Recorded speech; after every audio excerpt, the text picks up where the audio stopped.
হঠাৎ করে কেন পাইপ লাইন দিয়ে কালো কালো এরকম জল বেরোচ্ছে, কী হলো সেটাই তোমাদের সাথে আজকে শেয়ার করবো। তার আগে চলো ইন্ট্রোটা দিয়ে নিই। হ্যালো বন্ধুরা, কেমন আছো তোমরা সবাই? আশা করছি ভালো আছো, আমরা সবাই ভালো আছি। তো এটা হচ্ছে বৃহস্পতিবারের ব্লগ। বৃহস্পতিবারের ব্লগটাই তোমাদের সাথে শেয়ার করছি। ছাদে চলে এসেছি কারণ জামা কাপড়গুলো একটু মেলে দিতে।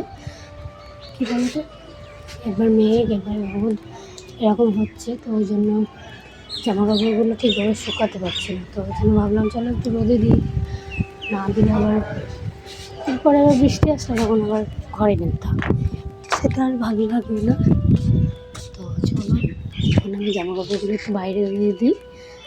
আর স্নান হয়ে গেছে, তো মোটামুটি সবারই হয়ে গেছে স্নানটা। চলো এখন হাওয়া দিচ্ছে উপরে, খুব সুন্দর হাওয়া দিচ্ছে। তো কালকে বললাম খুব সুন্দর রোদ হয়েছে, তাতে এই রোদ হয়েছে বলছি, বৃষ্টি হয়েছে, এই জন্য কিন্তু এখানে মানে আজকে খুব ঠান্ডা ঠান্ডা পরিবেশ, তো ভালোই লাগছে আর কি।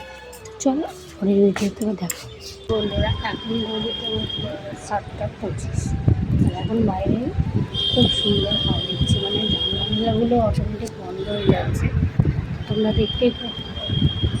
কারেন্ট চলে গেছে আর ছেলে বসে বসে কী করছে দেখো, যাতে পোকা কানে না ঢুকতে পারে ওই জন্য এরকম পদ্ধতি। আর বাইরে কি হচ্ছে দেখো, বৃষ্টি পড়ছে। ফোনটা না পড়ে যায় ওখানে দেখাতে গিয়ে, ওখানটাতে দেখাতে গিয়ে ফোনটা না পড়ে।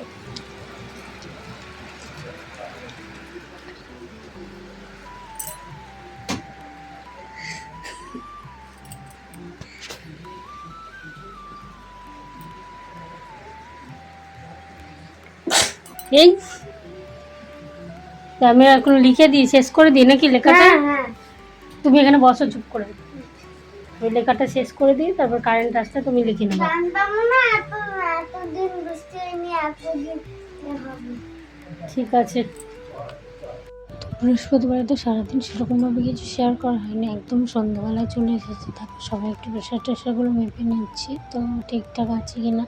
আর তারপরে এদিকে ভাতটাও বসিয়ে দিয়েছি। আর সেদিন কী হয়েছে জানো তো, আমরা ভাবলাম যে দিনের বেলায় মানে হাঁড়িতে বসানোর কারণটা হচ্ছে যে সেদিন পান্তা খাবো ঠিক করেছিলাম, কিন্তু পান্তা খাওয়া হলো কিন্তু ঠান্ডা পরিবেশ হয়ে গেল হঠাৎ, মানে প্রচণ্ড বৃষ্টি হয়েছিল। আর তারপরে মানে কী বলতো, উপায় নেই, করা যেহেতু হয়ে গেছে, দিনের বেলা ভাতটা বসিয়ে দেওয়া হয়েছিল, তো ওই জন্য আর কি মানে আগের দিন হয়েছিল এটা আর কি। তো বুধবারে ওটা ছিল, তো পরের দিনই ওরকমও করা হয়েছিল। যাই হোক, তো সেদিন তো খেয়েছিলাম রাত্রিবেলায়, আর সেদিন রাত্রিবেলা দেখলে গরম গরম খাওয়া হয়েছিল। আর এটা হচ্ছে একদম শুক্রবারের কাল খেয়েছিল, আজকে শনিবার। তো তোমাদের সাথে এডিট করছি, মানে শেয়ার করছি। তো দেখতেই পাচ্ছ পাইপ লাইন দিয়ে প্রচণ্ড কালো জল বেরিয়েছে, কারণ এতটা নোংরা বেরিয়েছে, তোমরা বুঝতেই পারছো দেখে। আর আমি এখানে বসে আছি এগুলো সব কিছু পরিষ্কার করে তারপর স্নান টান করে উঠবো, তার জন্য। তা এইসব রেখে তো স্নান সেরে নেওয়া যায় না তারপরে, কারণ এখনও পরিষ্কার করছে দাদা কাকা যারা এসছে আর কি, তো তারা পরিষ্কার করছে ওপরে।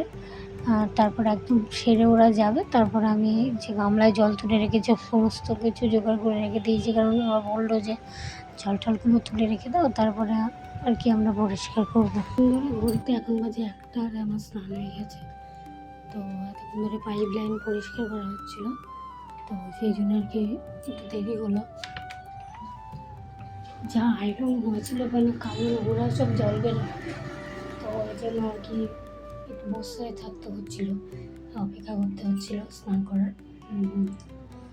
আর এখন আমি স্নান টান করে ঠাকুরঘরে প্রণাম টনামও করে নিলাম, তারপর এখন নিচে নয়, ছেলেকে স্নান করিয়ে দেবো। তো ছেলে স্নান হয়নি, অনেকটা বেজে গেছে।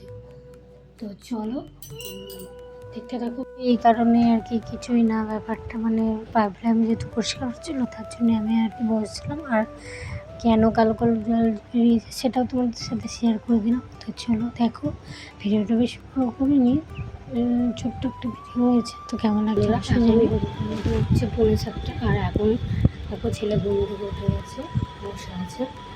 আর এখানে প্রসাদ দিয়ে গেছে আমার বাড়িতে।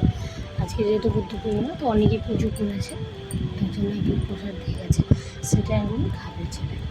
তো প্রসাদ ছিল বেলায় দিয়ে গেছে, বিকেলবেলায় মানে দুপুরের পরে।